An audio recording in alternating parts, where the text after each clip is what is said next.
All right, West Virginia fans, retire 5, whiteout in Morgantown. A lot of news today came out about Pat White's retirement day versus Coastal Carolina, and we'll talk about a potential whiteout environment to honor Pat White. That sounds super exciting. So we'll break that down. Also, college football, 27 more layers get peeled back today about what's going to be in the game today. We have official team ratings and where the Mountaineers are at, so definitely want to stick out there. Also want to talk about the top 10 players in the game for West Virginia that I'm most excited to play with. Have a lot to get to on today's show. Before we do, if you're a West Virginia fan, please remember to like and subscribe to Jersey Ear. Right now, we're at 950. So we're 50 people away from hitting 1,000 subs. So show's been growing like crazy. We are so close. So if you are watching this and you haven't subscribed yet, please subscribe to the show. We do a lot of fun content on the West Virginia Mountaineers. So if you are a first-time person or watching this again and again and haven't subscribed yet, please do. It helps us out to get to 1,000 subs. With that being said, let's get into today's show. So first things first, the big news that came out today, and that is Pat White's number 5 jersey will forever be enshrined on September 5th, 2026 at the WVU Coastal Carolina game. It says here from WVU Football, purchase traditional season tickets by August 1st to receive exclusive season ticket holder gift. So they are going to leverage this as they should. You know, when you are in season ticket sales, you are going to try to leverage big events like this. I worked in sales for the New Jersey Devils for 1 year, learned a lot there. And we had Marty Brodeur retirement night, and it was, you needed a season ticket to get into that game, unless you wanted to pay ridiculous amounts on the secondary market. So this is going to be a push for the ticket sales staff to get more people into Milan Postcar Stadium this year with season tickets, so you can get this treat here, which is a Pat White exclusive item, which is really cool, right? So this is going to be a hot item. Pat White is probably arguably the most popular player to ever come through West Virginia, in my opinion. Obviously, there's Major Harris, but in the modern era, I'm not sure if there's more popular player in the modern era than Pat White. He just does it all. And let's look at his credentials here and why he's being honored for West Virginia. The first quarterback to start and win 4 consecutive bowl games. So he won the 2006 Sugar Bowl as a freshman, the 2007 Gator Bowl, 2008 Fiesta Bowl, and the 2008 Montclair Car Care Bowl. So you look at what he did in his career, just amazing. 2 BCS bowl games for West Virginia. Obviously, remember the Georgia game and the Oklahoma game, and a guy that was a perfect 4-0 record when bowl games still mattered. Nowadays, you probably wouldn't care about having a 4-0 bowl game record, but at the time, it was a big deal. He was 35-8 as a West Virginia starting quarterback, which is just insane numbers. If you look at West Virginia over the last 10 years, they've basically been playing 500 ball. So when he was there, he had a crazy winning percentage as West Virginia's starting quarterback. And he could beat you with his arms and his legs, 6,059 passing yards in his career. And he also had 56 passing touchdowns to go along with that. And then if you look at his total touchdowns in general, 103. So between the run game and the throwing game, had 103 total touchdowns, just insane numbers for Mr. White. He finished as the all-time rushing quarterback leader in NCAA history with 4,480 yards, which now ranks 3rd, but at the time it was number 1. So a guy from Navy and Denard Robinson have passed him, but when he left, he was number 1. And then in the Heisman voting, he was 6th in 2007 and 7th in 2008. And then it all happened for him with the Miami Dolphins, 2nd-round pick, 44th overall in the 2009 NFL draft by the Miami Dolphins. So again, just an amazing career, a career that we might not ever see a West Virginia quarterback live up to these numbers. Just insane. I mean, the fact that he rushed for 4,000 rushing yards as a quarterback is insane. 103 total touchdowns, just an absolute legend. And this was long overdue for him to get his number retired as a West Virginia Mountaineer. All right, let's talk about the potential whiteout in Morgantown now. So this is an idea that's been floating around on social media. Shout out to WVU Uniforms 304. Love his page there on X. But, this was a throwback here to his last game in Morgantown. As you guys remember, if you were there, they had a whiteout to honor him. I've never seen West Virginia wear white uniforms at home except for this time. And I think it's a great idea to have a whiteout for this game. Now, there's a few things that could happen here with the whiteout. Number one, you could have these white uniforms. How sick would it be to just have a white throwback uniform, have the pants match the jersey? Obviously, we have the glossy helmet, so just do the white uniform and have the whole crowd wear white would look sick. I mean, obviously, look there. Kind of worked out with Mother Nature, snowing on a whiteout with the white crowd. It really popped. Or what you could do is have all of the crowd wear white and then West Virginia wear gold uniforms. That would really pop. So if you look at like Penn State, when they have their whiteout, they don't wear white uniforms. They wear blue uniforms or a blue top, and it really pops during that whiteout. So if you wanted to do this correctly, even though it's going to be during the day, wear a gold uniform so it pops when it goes against the crowd. That's a good idea too. But either way, I think it makes all the sense in the world to either have an underground whiteout for the fans that they can spread across social media, or the university could just say, we're having a whiteout for this game. I mean, how many times do we have the true blue or a gold rush or a stripe the stadium? It's kind of the same things over and over again. Add a new flavor to it this year. Get people real excited. If you're going to do this right, do it big. So in my opinion, Pat White, whiteout, make it happen. The athletic department should make it happen. And we've had a lot of ideas that we've been pitching to the athletic department recently on the show. If you haven't seen the short yet, we talked about running out to Blind by Korn and having an intro song. We've been pushing that. That'd be cool to have a whiteout here, run through the old inflatable helmet. Let's do it big for Pat White. He definitely deserves it. All right. Speaking of Pat White, I wanted to go back to an Instagram post that he did a few weeks ago. Can't believe I didn't catch this one. I saw this one floating around social media as of late. And you can see here what Pat White said. He said, some people see a football field, others see history. How many offensive players of the year are in this photo? And then you see Rasheed Marshall commented there. So this kind of had me thinking here. Rasheed Marshall, Big East Offensive Player of the Year in 2004. He passes the torch to Pat White, who was a two-time Big East Player of the Year. And also in that photo, you see them walking with Michael Hawkins. So a lot of news outlets have recently came out and said that Michael Hawkins is the favorite by a long shot going into the season. And Pat White has not shied away of who his favorite is in this competition or who he thinks is the best. He told Hoppy Kercheval from Three Guys Before the Game that Michael Hawkins Jr. is faster than him. And think about that. We just went back and talked about Pat White and his career and talked about, the 6,000 passing yards and the 4,480 rushing yards. And now you're telling me you have a guy on campus that you believe is faster than you.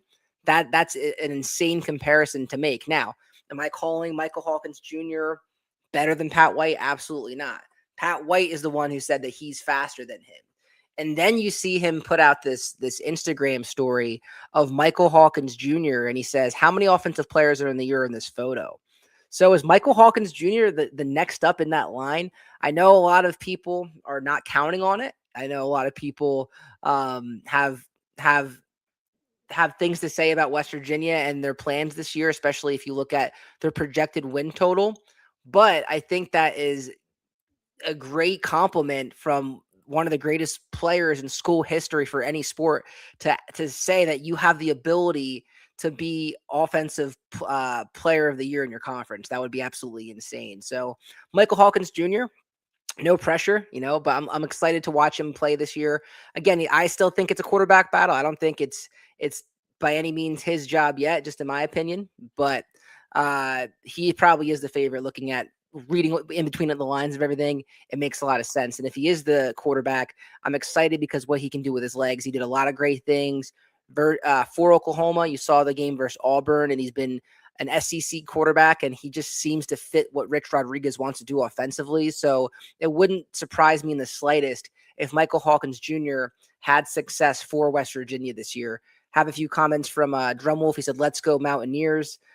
He said Pat White is humble. He always did say everyone is faster than him.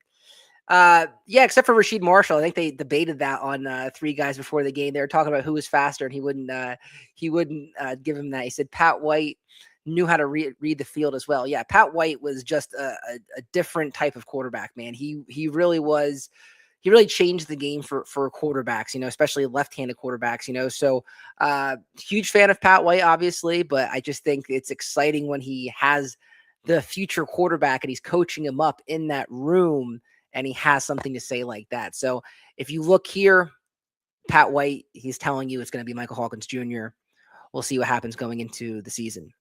All right, let's talk about college football 27, the video game, and just got announced today that of the team rating. So yesterday they dropped the top 25 toughest places to play. I did a reaction to that. West Virginia was not on the list. They had some random teams on there. They had like NC State on there. They had Virginia Tech on there, who hasn't beaten anyone at home, it seems like, in forever. But West Virginia wasn't on there, and rightfully so. You know, the last time we played at home, we got dog walked by Texas Tech. We got smoked by Utah last year. It makes sense why they weren't in the top 25 places to play at home. Now, it also makes sense that they're not rated very highly going into this game, if we're being honest. Right now, they have an 81 offensive rating and a 76 defensive rating, and that's good for 78th overall. 78 overall rating for our West Virginia Mountaineers. So some people are going to pound the desk and say that NCAA college football 27 is sleeping on us. And I understand that. Do I think we're better than these ratings? Yes, but are they deserving? And that's probably so. You know, you have to look at what West Virginia has done through the last 6 years, and it has been much. I think we have, 2 winning seasons in the last 6 years. Last year, we're coming off of a 4-win season. We have another crazy roster flip this year. So we're going to have to prove it to people if we're going to get respect again. It's not going to be given to us.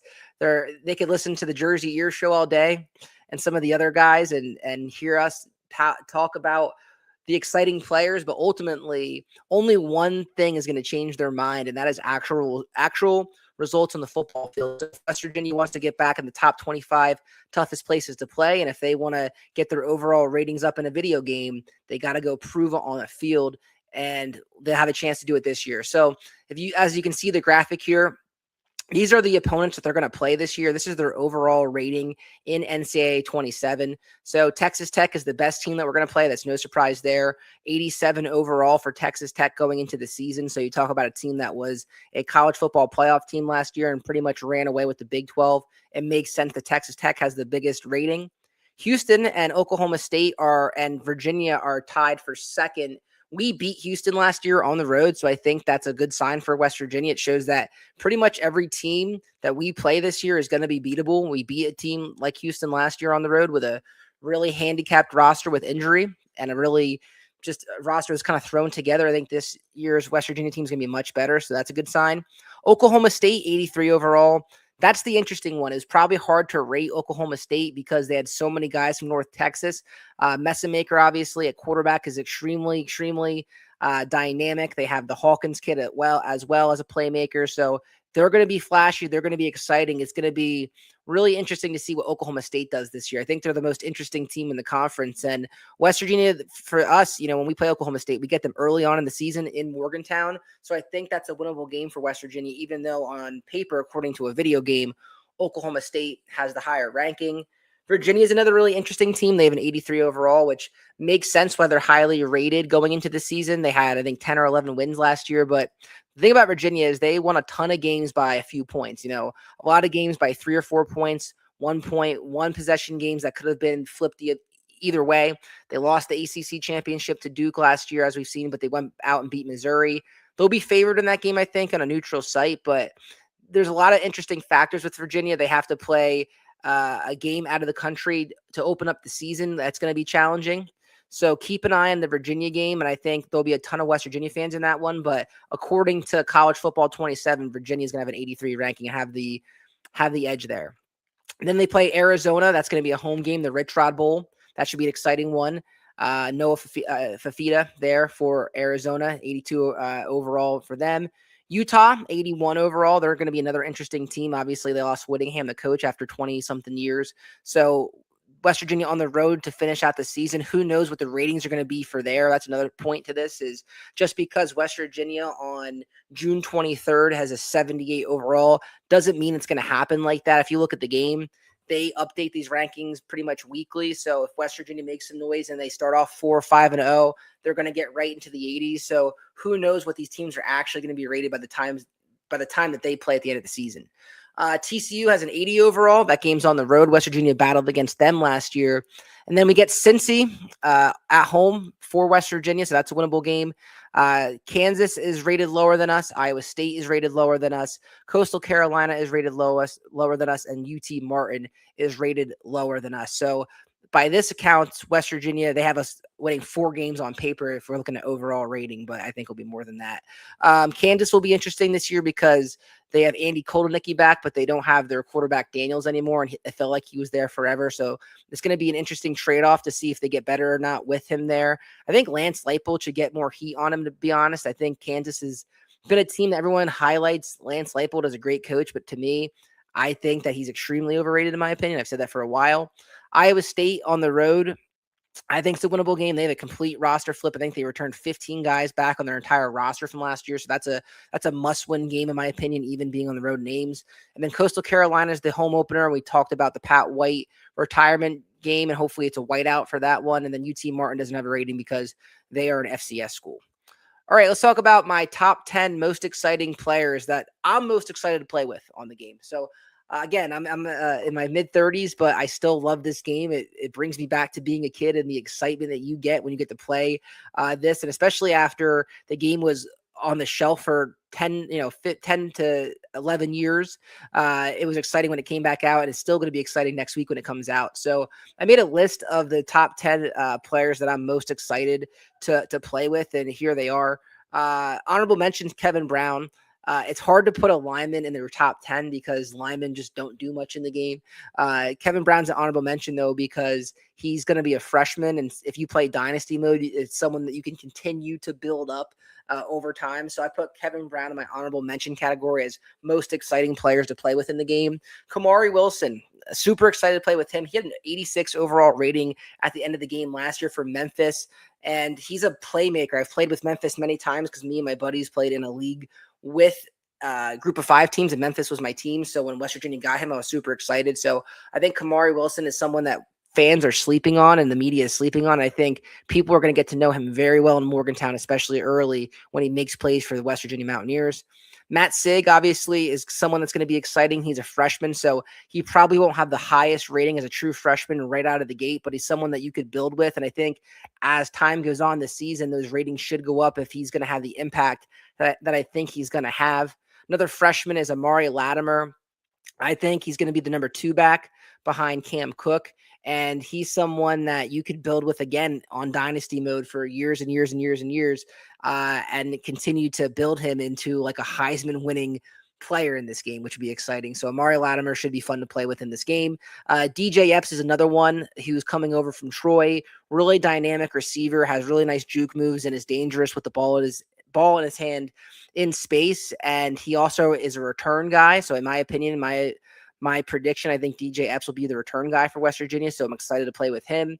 Jaden Bray, because he's been injured all these years, I'm excited to play with him again in the game. 2 coaching staffs have raved about Jaden Bray, and they've talked about him being a dynamic playmaker. So if he can stay healthy this year, he should have a good season. And people forget, last year Bray only played in 2 games, but in those 2 games, I think he racked up 7 catches in 2 games alone and was making plays, and you could see the potential there. Now he just has to stay healthy. Number 5 is Zeke Durham-Campbell. Zeke Durham-Campbell's coming over from Coastal Carolina, so he gets a chance to play against his old team in week 1. He's an edge rusher. He's a big physical guy who's going to get after the quarterback, so you need that in real life, and you need it on a game. So Zeke Durham-Campbell should be someone that's fun to play with. Jameer Latimer is going to play that nickel position for West Virginia, it looks like, or somewhere in that secondary or a hybrid linebacker type of deal. So you can use him as a blitz. You can put him in pass coverage, run fits. You can do a lot with Jameer Latimer in the game. He should be exciting to play with. Prince Strawn is a guy that has a lot of potential. He's huge. He's 6'4", 6'5", big physical guy. We've seen highlights on social media of him being fast. So he's kind of like that new toy that I want to play with in the game and see what he can do. So excited to make plays with Strawn in the game. And then Michael Hawkins Jr., as we just talked about, having a dynamic quarterback for West Virginia is going to be fun in this game.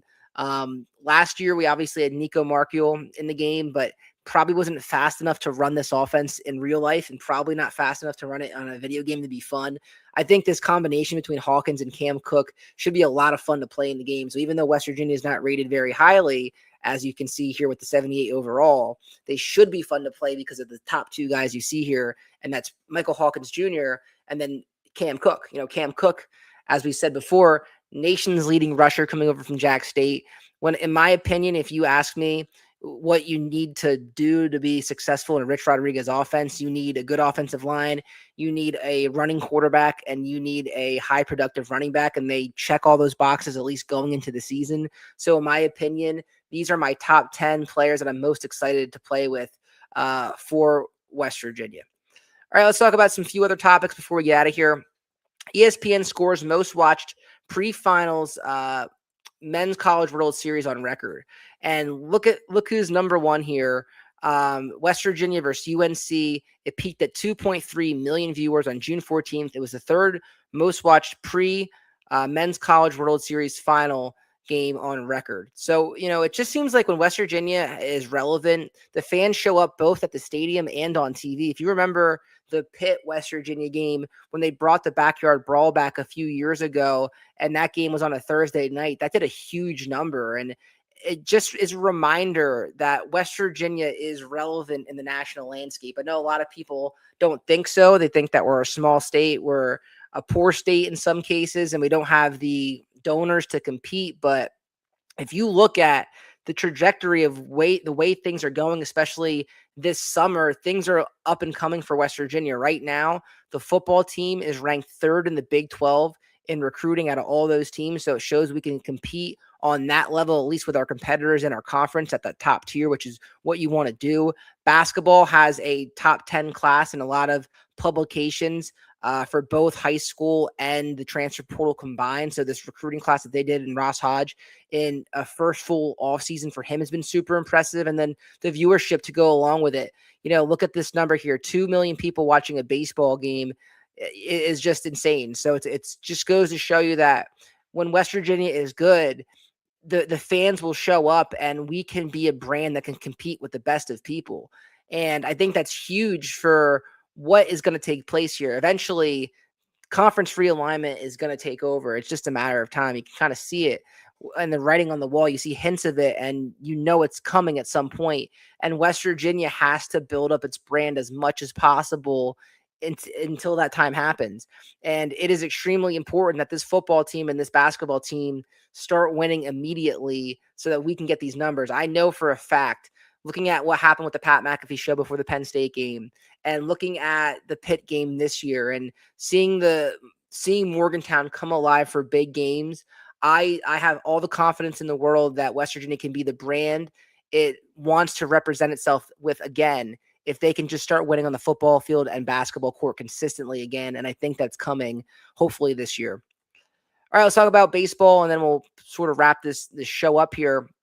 West Virginia finishes in the top 4 for the final baseball rankings. This was D1 baseball. There was also Baseball America that also had West Virginia there. And it's always nice to see us finish ahead of Texas. Texas is our old Big 12 foe. I wouldn't call them a rival, but we've had some really great clashes in multiple sports against them. So it was a heck of a year for West Virginia. It's nice to see the baseball rankings come out and keep us there. Sometimes people take shots at West Virginia. They say, oh, you only beat Troy and Cal Poly to get there. And that's nonsense. You can only play who's on your schedule. They were indeed one of the top 4 teams in the country left. I'm completely fine with them being behind Georgia because Georgia was probably the better team. And I think this is a great spot for West Virginia to be in. It's a great season. We'll never forget this season. And I think it's a good showing from the baseball team, obviously, this year finishing 4.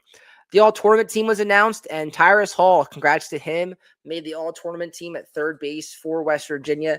Tyrus Hall was elite at that 9-hole spot, man. He really, when you talk about baseball and having a baseball team and having the back of the lineup produce, he was one of the main people of that. And it's not just this tournament. It was the entire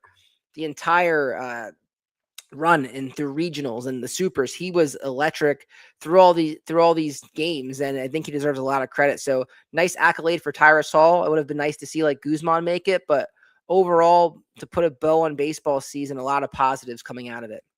All right, guys, that's all I got. Again, quick early show today. I wanted to touch on a few things. Again, if you haven't done so, please subscribe to the show. Getting so close. We are 50 people away from getting to 1,000 subscribers. And once we hit 1,000, it opens up a lot of doors for the channel. And it would mean the world to me if we can get there soon. So please subscribe to the show. We'll talk to you guys next time on the Jersey Ear Show.